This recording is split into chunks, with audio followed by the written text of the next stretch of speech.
Okay, so let's go ahead and get to our notes only because of our time. Wait, we literally did this yesterday. Why are we taking notes?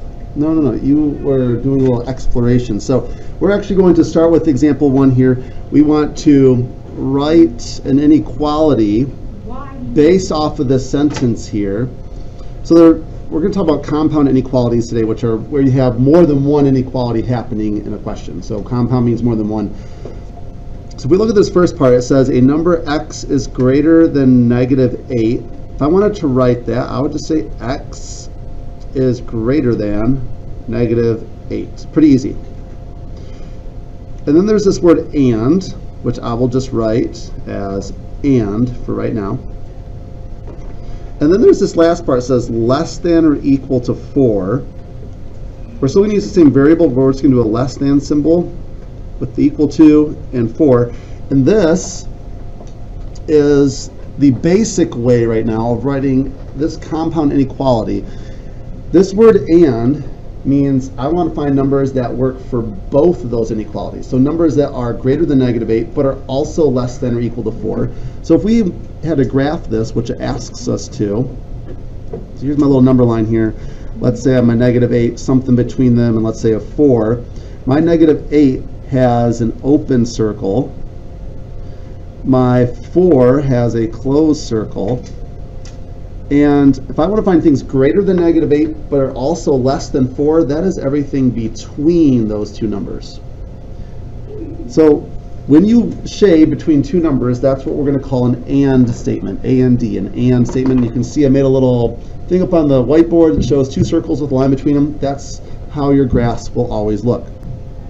Now, the proper way to write this is going to be your smallest number first, which is the -8, your variable, and then your largest number. So we're going to write this as a proper solution. But then and statements have less than symbols. So and statements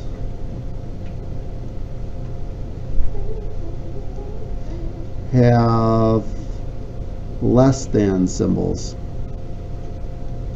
So these are always going to be less than, except for the 4 has the equal to. So this is the official final solution to that, well, not solution, the official inequality for that sentence. There's only two types of compound inequalities that we are dealing with. They're the and statements, which is where you're shading between two numbers, and that's sort of like saying a teenager. A closed circle on 13. As soon as you turn 13, that day you're considered a teenager. And then it's every age between 13 until you hit 18, but 18 is like an open circle because the day you turn 18, even though the number 18 ends with the word teen, you're now a legal adult. So that is an and statement, but also an idea of a closed circle compared to an open circle, when numbers work and they don't work. All right, so example 1b, same thing. I want to look at a number y is at most 0. So at most means I can't go over it, but I can stay under it or exactly. So this is going to be y less than equal to 0. The word or just stays or. And then we have at least 2. So that's my y. At least means I can be that or greater. So that's a greater than equal to symbol. This is the compound inequality. Or statements have the word or, and they're just two separate inequalities, which means I can be smaller than one number, or I can be bigger than another number. So I'm going to pull up the assignment you did yesterday really quick. So if you look at this one here, you'll notice the first page, every single one had a shading between two numbers. And you're hopefully at the point when you're trying to describe these, get to the point where I need to be bigger than one number and I have to stay less than another number.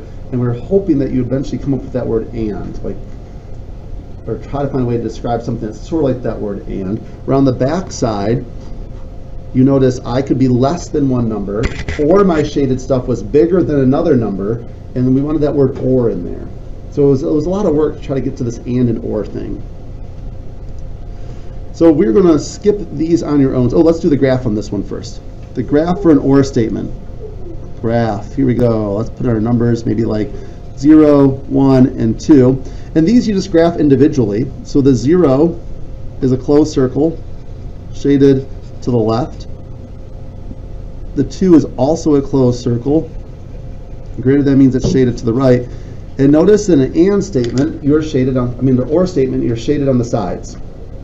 Up on the board, I drew a little picture of your or statement, and I put a person between them like a little boat, like the oars of a boat. So the oars of a boat are on the side when you're rowing, the good old-fashioned rowboats. It's a different way to spell the word or, because it's a different type of or, but it's that visual, that little reminder that your or statements, you shade to the sides, your and statements, you shade between. So let's get into solving some. And this first solving example set, example number 2, these are going to be our and statements. So I'm going to put a little note up here. You can write it right above it. To solve an and statement, get the variable all by itself in the middle.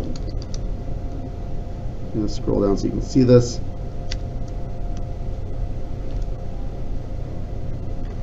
You must do the same thing to all 3 sections. So and statements are like 3 sections. There's 3 parts. There's a left side, a middle, and a right. So whatever you do to one, you do to all of them. So let's go ahead and zoom in here. Don't do this right now. If I cross this first part off, how would I solve this inequality? Plus 2. Now, how would I solve this inequality? Yeah, 2. It's the same thing, but now there's 3 parts. So instead of just adding 2 to those 2 sides, I have to do it to all 3 sections, because the goal is to get this variable by itself. So if I add 2 to all 3 sections, I get negative 2 less than x less than 5. And this is my solution. That's the solution. It's easy to solve, isn't it? Not yet. Now it says graph. So if I'm going to graph these, I'm going to put my negative 2 out here, another number by 5, and then you look at the number, the symbol next to that number. So find the negative 2 in your solution. Is it an open or closed circle? It's an open circle because it doesn't have the equal to symbol. So I'm going to put an open circle on negative 2. Look at the 5. Is that an open or closed circle? Awesome. It is open. So let's go ahead and make an open circle. And because it's an and statement, I'm shading between the 2 numbers.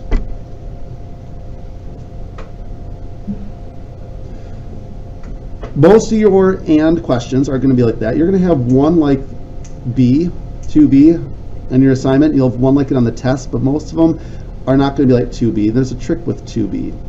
So the same thing, I want to get my variable right here in the middle all by itself. So my first step is to do what? I'm going to minus 1 from all 3 sections, which gives me a negative 4 less than negative 2x less than equal to 8. Now what? Bless you. Divide every side by 2.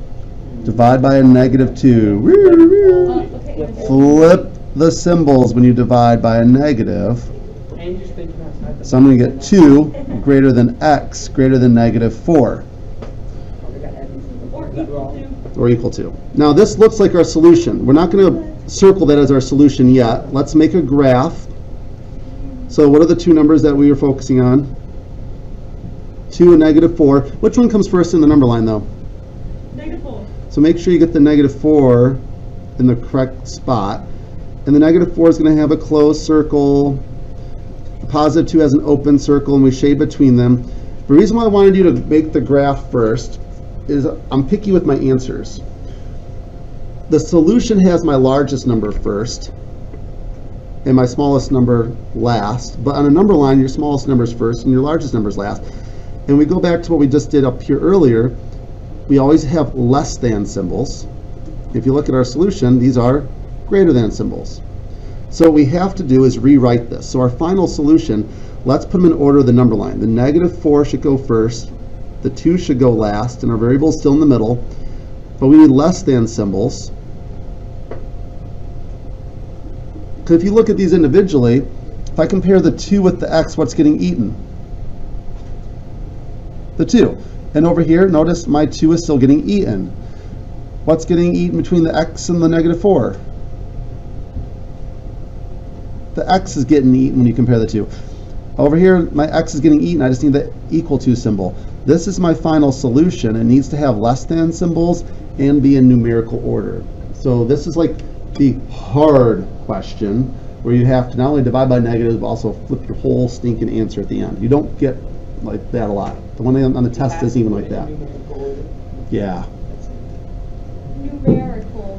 Well, imagine like when you are like putting your name on certain papers, like if you're at the doctor's office, they have a standard way of writing it, which is last name, comma, first name, and then your middle name. But like on school papers, you just write your first name sometimes, or just last name. If you're signing your name on a check, if you know how to sign in cursive or what you call cursive, most people, not all, do first name and last name. So there's like a standard way in different things in life of doing things. This is the standard way of doing this. So. Why do people do math? Because either you do math or you pay people to lots of money to do your math for you, and then they sort of take over. All right, example 3. These are your or statements. Look at the question. Do you see the word or? They sort of are gimmes. If they have the word or, it's an or statement. All right, and how do we solve these? Wait, how do we know because it didn't have the word or, and there's 3 parts. They always have 3 parts: a left, a middle, and a right. So or statements, you solve each inequality individually or separately. So basically it's 2 problems in one. So I'm going to go to this first one. To get the y by itself, I need to add 5 to both sides. That gives me 3y less than -3. I'm going to divide both sides by 3, and I get y is less than -1. The difference with an or statement is not only does it have the word or in the problem, and you're solving 2 separate inequalities, but your answer has to have that word or. So we know that it can be in one or the other. We're not saying it has to be in both. If we don't put the or there, then we can assume you mean it has to be in both, and that's not what we're going to assume there. The second one, let's get y by itself. So to do that, we're going to add 1 to both sides. So you get 2y is greater than 6. Divide both sides by 2, and you get y is greater than 3. So this is our solution. When we're going to graph this, the -1 is an open circle shaded to the left because it's a less than symbol, and then the other one's also an open circle shaded to the right.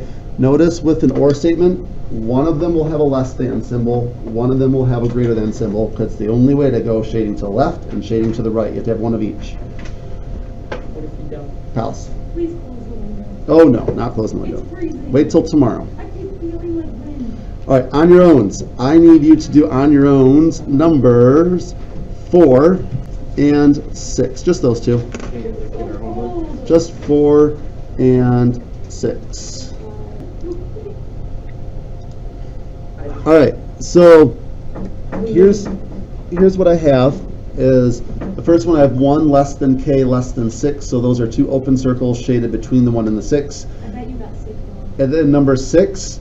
Make sure you flip your symbol on that second inequality because you divide by a negative, and you get p less than -4 or p greater than 2. The -4 has an open circle shaded to the left, and the 2 is a closed circle shaded to the right. Hey, what made you want to become a math teacher? So I can annoy students like you. Guys, why do you hate math? Math is All right, example 4. Honestly, I want to be a teacher, but if I went into phys ed, they only have like one in a school and they would never get a job, and math was the only subject I did halfway decent in, so I'm like, I'll be a math teacher. So this was your second choice? Pretty much. Wait, is that Charlie?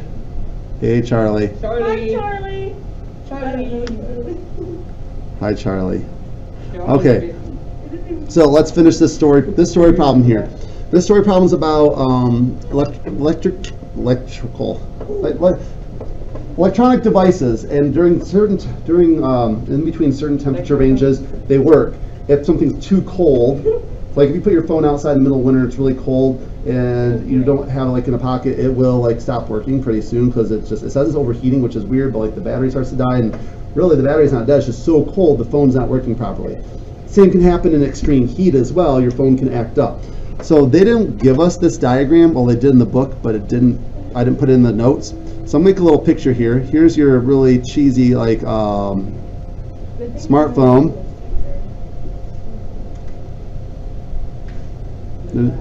That is your Snapcrap app. All right, and the phone right here would say that the operating temperature it says here, is from 32 degrees Fahrenheit to 95 degrees Fahrenheit, and outside of that range, your device may fail. I don't know if any of you have ever experienced your phone not working right when it's super cold or super hot. It's happened to me quite a bit. And Dude, I threw mine in a truck like overnight during winter, and the screen like broke overnight. I didn't even think about the screen part. Yes, that could have a problem too.